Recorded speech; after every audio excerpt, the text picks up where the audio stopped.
Rádio França Internacional, emissões em língua portuguesa. Carina Branco. Bem-vindos à nossa emissão e eis alguns dos títulos deste jornal.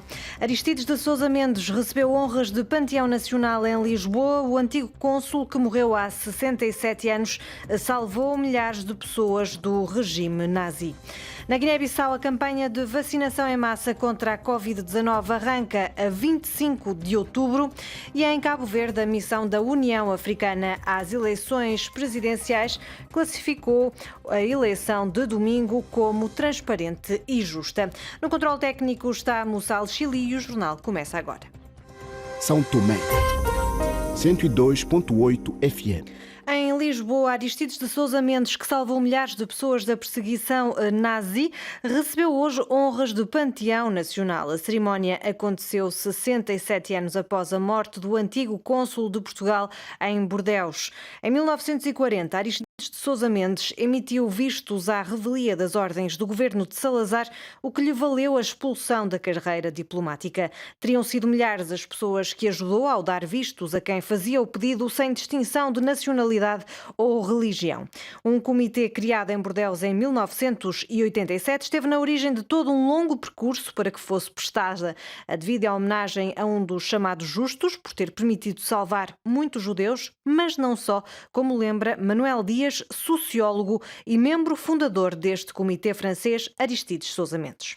O Aristides Sousa Mendes, em 1940, não deu vistos unicamente a judeus. Portanto, salvou 10 mil judeus, mas salvou 2 ou 3 mil católicos. Reduzir a ação do Aristides Sousa Mendes unicamente aos 10 mil judeus é restritivo. O que ele disse sempre, ele não salvou as pessoas em função da religião deles ou da origem, ele salvou estavam em perigo, as pessoas que estavam contra o governo nazi alemão e contra a França de Vichy. Mesmo alguns generais franceses foram salvos de receber um visto de Sousa Mendes. Milhares de franceses receberam um visto de Sousa Mendes aqui em 1940 para depois ir para Portugal e ter com o general de Gaulle a Londres e integrar o exército na África do Norte. Portanto, é uma maneira, digamos, um pouco restritiva de reduzir a ação do Aristides unicamente aos 10 mil judeus, mesmo se é algo de importante. Manuel Dias, membro fundador deste comitê francês Aristides Sousa Mendes, é entrevistado por Miguel Martins. A Turquia convocou hoje embaixadores de 10 países que pediram a libertação do ativista Osman Kavala. Reportagem de José Pedro Tavares. O Ministério dos Negócios Estrangeiros turco convocou hoje os embaixadores de 10 países que na véspera tinham assinado uma declaração apelando à libertação de Osman Kavala, um filantropo turco detido há 4 anos. Os embaixadores desses 10 países, incluindo os Estados Unidos, a França, a Alemanha e os Países Baixos, tinham dito que os sucessivos atrasos no julgamento de Kavala lançavam uma sombra e dúvidas sobre o respeito pelo Estado de Direito, pela democracia e pelos direitos humanos na Turquia. Osman Kavala é um conhecido homem de negócios e apoiante de várias causas sociais e está detido há precisamente 4 anos, acusado de ter conspirado contra o governo turco e de apoiar os protestos populares de 2013. Em fevereiro de 2020, depois de 2 anos e meio de prisão, Kavala foi absolvido, mas no dia em que iria ser libertado foi novamente detido, desta vez acusado de participação no falhado golpe de Estado de 2016 e de espiar para os Estados Unidos. Em dezembro de 2019, o Tribunal Europeu dos Direitos Humanos concluiu que a detenção de Kavala era ilegal e ordenou a sua libertação imediata. Ankara ignorou essa decisão, pelo que o Conselho da Europa ameaça agora com iniciar um processo disciplinar contra o país. Se considerado culpado dos crimes de que é acusado, Osman Kavala arrisca-se a uma pena de prisão perpétua. José Pedro Tavares, RFI em Ankara. Bissau, 94 FM. Na Guiné-Bissau, a campanha de vacinação em massa contra a Covid-19 arranca na próxima segunda-feira. A campanha está orçada em cerca de $1 milhão. Reportagem de Aliu Candé. Com duração de 10 dias, a campanha de vacinação alargada é orçada em cerca de $1 milhão, anunciou hoje o secretário-geral do Alto Comissariado para a Covid-19. Segundo Plácido Cardoso, esta primeira campanha de imunização em massa, que inicia segunda-feira, visa atingir 70% da população até ao final do ano, através de um plano amplo de vacinação móvel, avançado e fixo para todo o país. É uma campanha que vai comportar três estratégias essenciais. A estratégia da vacinação fixa, avançada e a móvel. Vamos utilizar os três antigénios, as três vacinas disponíveis no país, nomeadamente a AstraZeneca, a Janssen e a Sinopharm.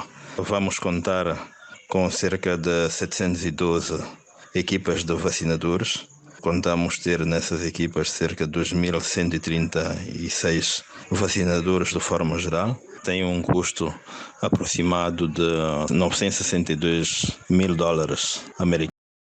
A Guiné-Bissau atravessa a terceira vaga da pandemia, observando o estado de calamidade que termina no próximo dia 26.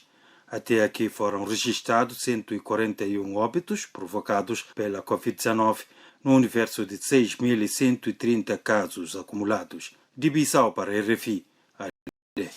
Em Cabo Verde, a missão da União Africana às eleições presidenciais, composta por 30 pessoas de mais de 20 países, apresentou o relatório provisório da observação. A missão classificou hoje a eleição presidencial de domingo como transparente e justa, mas alertou para os riscos da dureza da linguagem utilizada, incomum face a campanhas anteriores. Acerca da participação do governo e do primeiro-ministro na campanha do candidato do MPD, Carlos Veiga, o líder da missão de observadores da União Africana, Ismael Martins, disse à RFI que esse aspecto não é propriamente inconstitucional. Tivemos delegados éramos cerca de 20 países representados. Portanto, tivemos perfeitamente representados e uma representação também aí esfiada por uma senhora, que é a chefe do Departamento de Observação Eleitoral a nível da sede em Addis Abeba. O facto de muitos analistas apontarem uma questão de inconstitucionalidade da participação do governo do primeiro-ministro Ulisses Correia Silva é, a seu ver, um ato inconstitucional? Nós tivemos várias sessões com a Comissão Eleitoral em si, a quem pusemos essa questão. Tivemos com o Presidente do Tribunal Constitucional, a quem também apresentamos essa questão. E eu penso que não é bem inconstitucional. É um bocado difícil e num meio tão pequeno como Cabo Verde, com partidos tão pequenos como Cabo Verde, os governantes, quer queiramos, quer não, estão ligados aos seus respectivos partidos. Não participar seria algo de esperar um pouco o ideal. O ideal não existe. O real é exatamente o que aconteceu aqui. Que conclusões tirar da vitória do candidato do PAICV nas presidenciais? A analista política Rosário da Luz explica que depois da derrota categórica do PAICV nas legislativas, José Maria Neves conseguiu conquistar um maior eleitorado por ter apostado num movimento de cidadania. Cada eleição é uma eleição. Nas autárquicas, o PSV fez uma demonstração de força. Ganhou determinadas autarquias que nunca tinha ganho, que eram bastiões do MPD, e voltou em força nas autárquicas. E pensou-se que esta força, que esta dinâmica iria passar para as legislativas. Não passou. O PSV sofreu uma derrota categórica nas legislativas de abril passado. Esta candidatura do José Maria Neves, há que separar as águas aqui de um envolvimento partidário. Sim, as duas principais candidaturas eram apoiadas pelas duas principais forças. José Maria Neves apostou, de facto, numa candidatura que era mais um movimento de cidadania e, por isso, eu acho que ele foi capaz de apanhar eleitores de várias sensibilidades. Não conseguiu, obviamente, apanhar os hardliners do MPD, mas tudo aquilo que era eleitor flutuante, eleitor do PSV, eleitor da UCID desencantado com a presença do António Monteiro na candidatura Veiga, isso ele apanhou. A analista política Rosário da Luz, entrevistada pela nossa enviada especial a Cabo Verde, Lígia Anjos. O presidente angolano João Lourenço pronunciou-se pela primeira vez sobre o regresso do seu antecessor, José Eduardo dos Santos, ao país. Num artigo publicado hoje no Financial Times, João Lourenço diz que o regresso é bom para o país e para o partido. O Financial Times assinala o tom conciliatório de João Lourenço face ao antecessor e nota que a luta contra a corrupção que o atual presidente elegeu como bandeira causou estragos no MPLA. E é o ponto final neste jornal. Rádio França Internacional.